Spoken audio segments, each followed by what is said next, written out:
சித்தர் பூமியாய் சிவலயம் காட்டும் அண்ணாமலையே போற்றி. சிவ ஓம் நம சிவாய. பக்தர் நெஞ்சினை சிவமயமாக்கும் சிவபெருமானே போற்றி.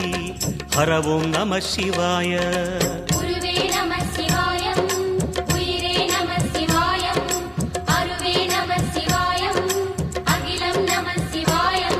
நம சிவாய நம சிவாய ஓம் நம சிவாய.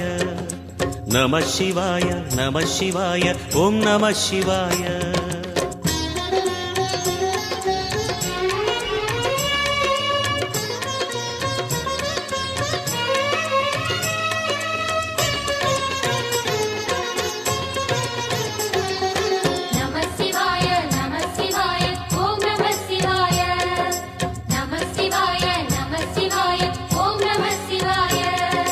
அன்னை உமைக்கு இடமாய் உடலில் ஆல